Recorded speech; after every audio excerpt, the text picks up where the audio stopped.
Three Creepy True Airbnb Horror Stories, Volume 2 by Whisper Diaries. What's good? How your day going? Morning, evening, night, whenever you're watching this video. I'm not going to talk your ears off. Actually, I might. We're going to talk a little bit of ish, then we're going to get to the video. Hey, you're more than welcome to fast forward if you want to. But regardless, though, Airbnbs, don't get me wrong, they don't trip me out as much as what I'm about to talk about. Whatever, but it always is that weird feeling there whenever you're using them. Don't get scared. If you got to use one, go ahead and use them. Don't be scared of this shit in life. But when I'm there, it's like it goes through my mind. It's like, man, what if it's like little cameras in here? Especially when I use the restroom. I'm like, man, like what if somebody just looking at my balls right now? I'm just pissing, don't even know it. I'd have dug in my nose like twice. And I ain't gonna lie to you, I'm a little nosy, so I do just be walking around the crib just a little bit just to see it. Look, my excuse, I just want to make sure, I just want to see what's going on where I'm staying, but I just want to see what your spot look like. But look, if you want to check out the original video, link will be in the description below. But let's go.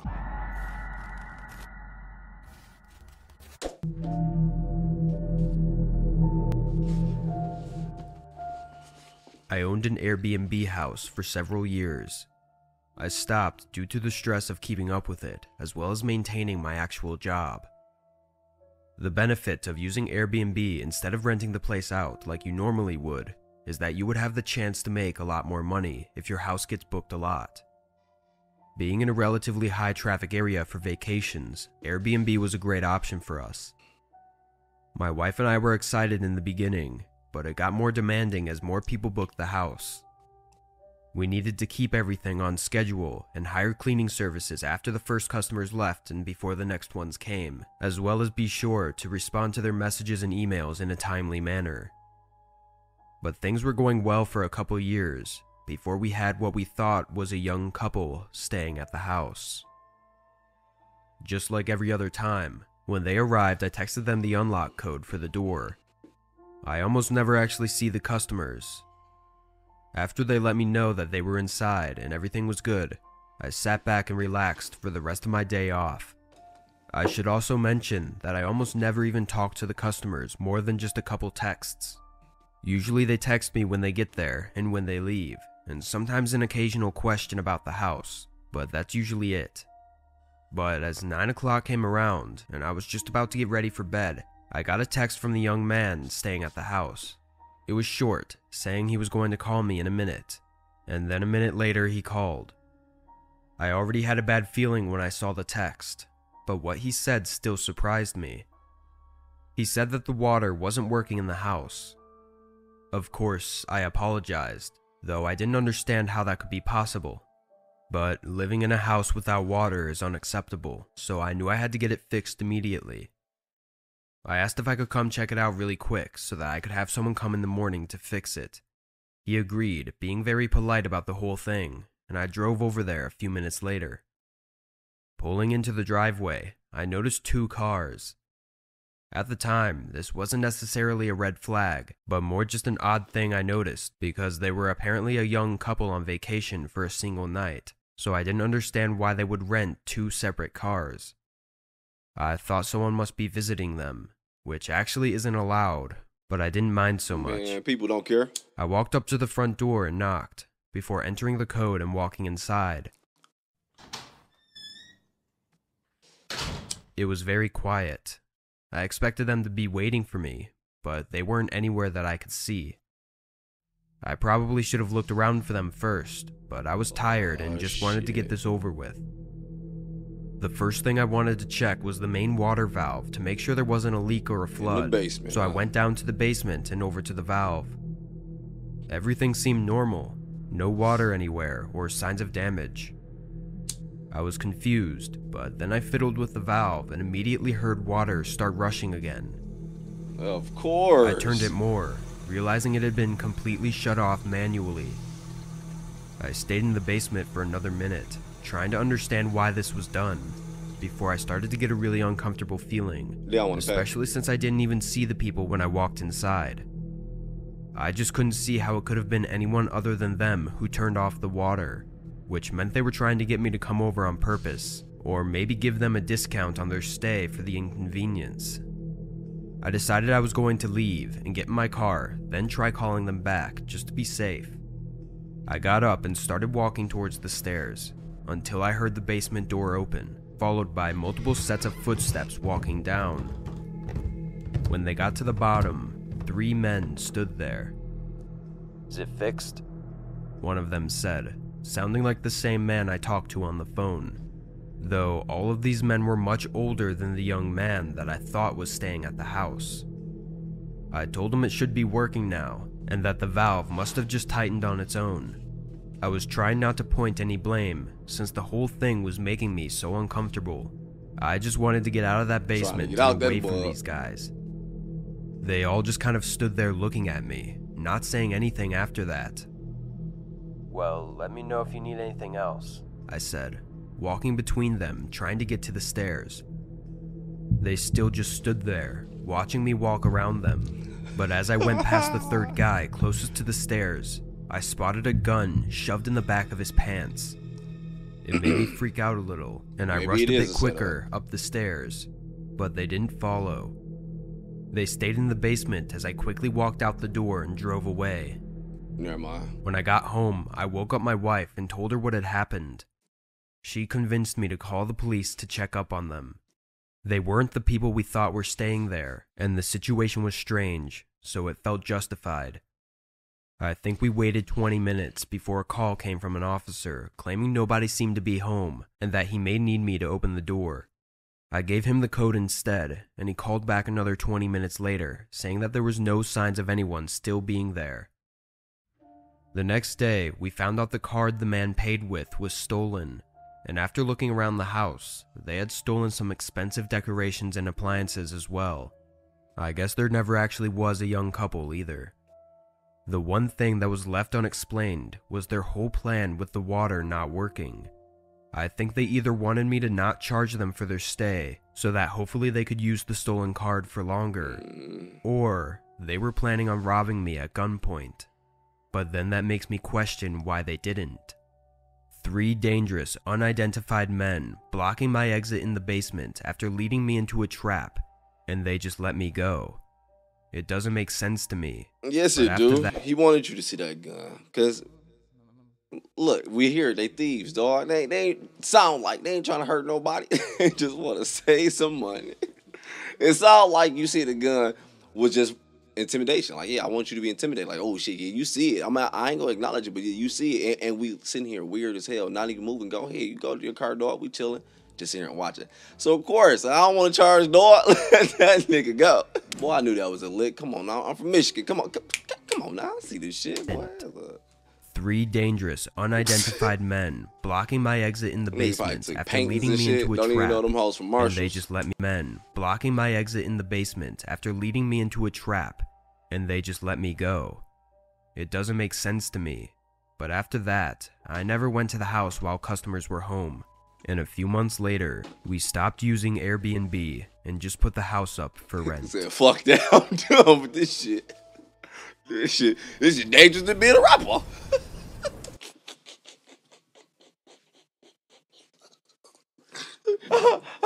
I bet by the time you put that mug up for sale, that mug was already empty. Like, yeah, niggas keep stealing out this mug. Hey, look, not being funny, dog. Look, I remember I had this excursion when I was living in Arizona, right? It had the back windows bust out, whatever. Look, listen, dog. I had TVs in that hole. Boom. Hella ignorant, hella stupid. It had speakers in that mug and everything, dog. And it was like, piece by piece, niggas was just hitting that hole, bro. I'll be walking this car like, oh, I can see my door already partially open. They done got the fucking TVs. And then I was making money, but I wasn't making it like that. So of course I wasn't about to get this shit fixed. I used to be known as that. I used to be known as that nigga riding around the city in an excursion with the window bust out in the back. And I ain't never get it fixed. That's how I just get pulled over. I used to always give them some little janky excuse. No, I was in college. I didn't care. I was out there living my best life, being ignorant as hell, dog. And then like sometime I come to the car like, oh look, I see the other window fucked up. Boom, they got the speakers. But it was like piece by piece.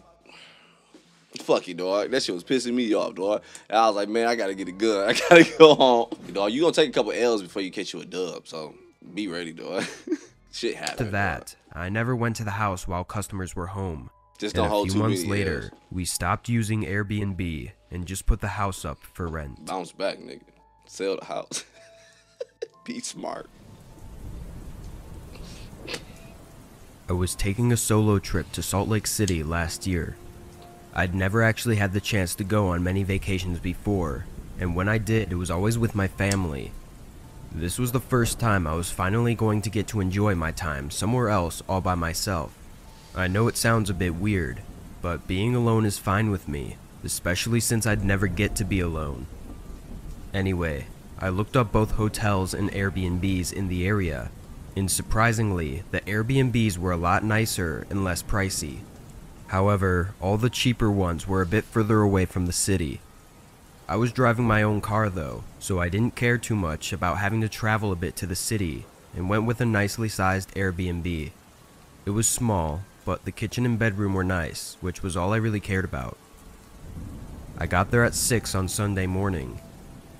The owner texted me the password, and I brought all of my stuff inside. They about to rob, dog. It was really nice, much better than the small apartment I shared with my roommate. Once I got everything inside and set up, I hopped on the couch and turned on the TV. It was a 10-hour drive, so I was looking forward to chilling for the night and enjoying the silence. I fell asleep pretty quickly, but it was only around 7 o'clock, so my body woke me up a few hours later. The time was just past 10, and the TV was still on. I grabbed the remote and turned it off, then got up to get a glass of water before going to the bedroom.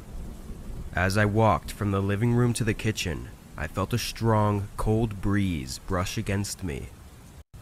With my tired eyes, I looked to my right and saw the front door was fully open.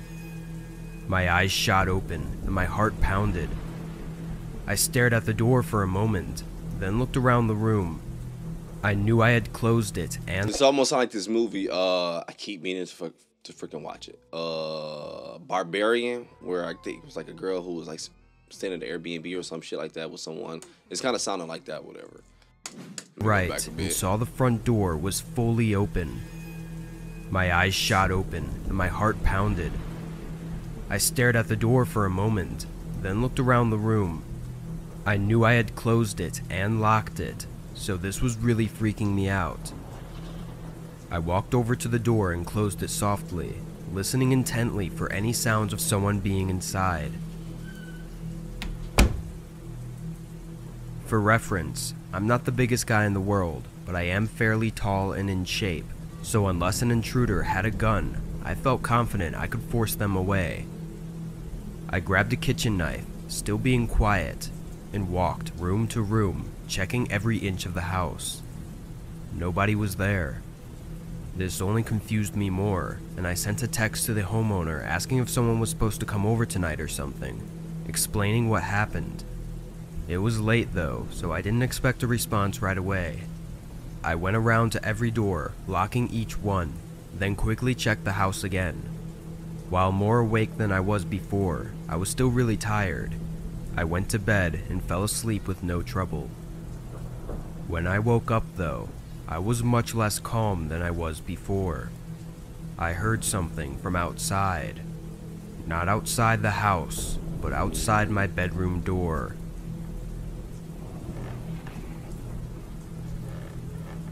I didn't know what to do and kind of just froze, waiting for whoever was outside the room to do something first. As I sat there in bed, I thought about how the person could have possibly gotten in. The only person who would have the password to the door was the homeowner, so honestly, in that moment, I was sure it was him. This gave me more courage, thinking it must be some creepy guy who likes to spy on the people who stay at his Airbnb. I got out of bed, still not having heard anything else, and grabbed my phone from the nightstand to call the cops. I must have made too much noise though, because almost right away, someone started running away from the door and toward the front of the house. That only frightened me more, knowing the intruder was standing right next to the bedroom door the entire time. I dialed 911, but during the time it took for the cops to arrive, nothing else happened. The person had left. I found a hotel to stay at for the rest of the vacation, but what's crazy is that the owner of the Airbnb gave me a refund, as he was able to prove it wasn't him. He was very concerned about it, and he was actually a really nice old man. It was already creepy enough when I thought it was the owner, but knowing that it was just some random guy makes it even worse. I don't know how he was able to get in or why he was stalking me, but it still gives me chills thinking about it. The part I think about the most is waking up and seeing the front door open. Hell yeah, that shit Now that I was know true. that someone was actually in the house, that meant that whoever it was came in and saw me asleep on the couch, then proceeded to do whatever it was they came there to do. It's just really unnerving and creepy, and makes me never want to be at an Airbnb alone. Alone. Yeah, that was one of the weird ones I was talking about.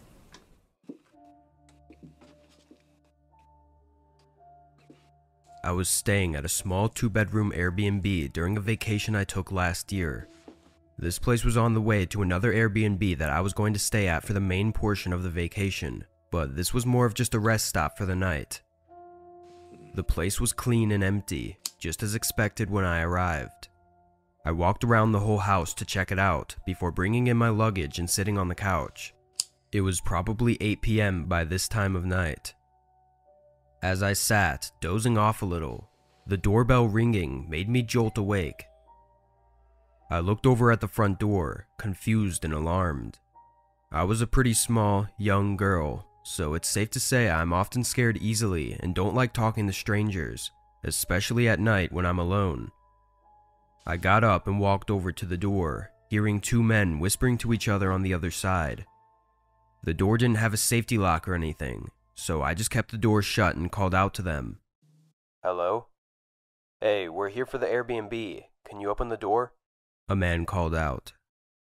I loudly asked what they meant, not understanding what being here for the Airbnb was supposed to mean. He responded, saying that he had the place booked for the night. I knew there had to be some sort of mistake, so I told him, still yelling through the door, that I had it booked as well and that he needed to contact the owner. The man didn't seem happy about that, although if I were in his position, I'd be pretty upset too. I heard one pair of footsteps walk away from the door, while the other man asked again if I could open the door so that we could talk about it. Don't open that damn door. I was about to give in, putting my hand on the doorknob, thinking that he seemed believable, but something came over me telling me to just play it safe. I said my husband would be down to figure it out in a few minutes. I didn't want them to think I was alone, so I was hoping that would catch him off guard if something was bad.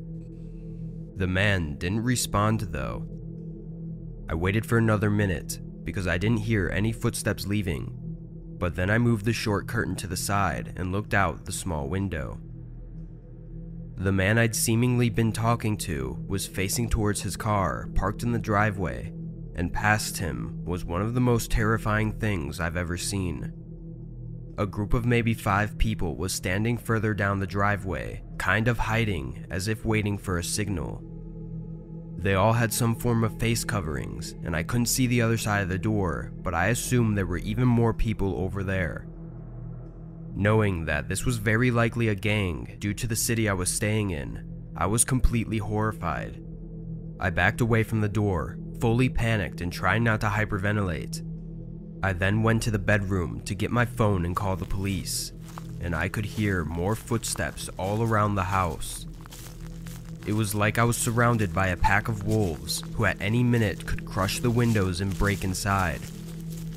I took my phone into the bathroom with me and called 911, trying to remain calm. The operator also told me to be quiet and stay calm, as they were sending a group my way and would be there in just a few minutes.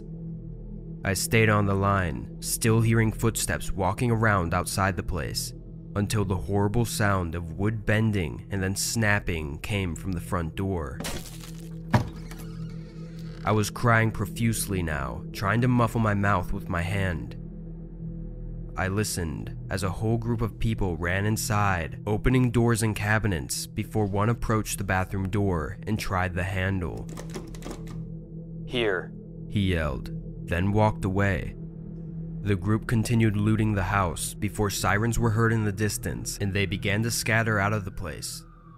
They had all left by the time the police got inside, and all of my luggage was gone, and my car had its windows shattered and was looted as well. One of the officers sat with me to discuss some details, and he informed me that they've been having problems with large groups or gangs breaking into homes recently. They don't think the main goal is to hurt the residents at all, but rather to just rob them of everything. So that's likely why they left me alone in the bathroom, knowing I wasn't a threat. Whether their intentions I thought the police siren saved you from stopping it from going to the bathroom. Because I ain't gonna lie, with this many people, I mean, how much money do they feel like they can possibly split with this many people? I was like, nah, they sound like they want possessions and someone, dog. I mean, shit, someone staying at an Airbnb, yeah, we gonna get like, what, probably a few hundred. Yeah, 6, 7 people ain't about to split that. If they are, then damn, good luck. Me alone in the bathroom, knowing I wasn't a threat. Whether their intentions were to harm me or not, it was still terrifying. Yeah, I know it likely had little to do with me staying at the Airbnb that night, but it has still made me really anxious every single time I stay at an Airbnb now. You gotta keep a gun with you. Just stay in your ass in random houses. Damn it, I wasn't expecting that neither. I thought it was gonna be like 3 kind of similar stories. It was, unless I'm tripping, it was like 3 totally different Airbnb stories. Because the first one, which it definitely sounds like it was about to be a finesse. Yeah, they just didn't want to pay nothing, trying to probably hop place to place, whatever, whoop, just finessing. The second one, definitely on some weird shit, probably was jacking off, looking at you, don't know, whatever.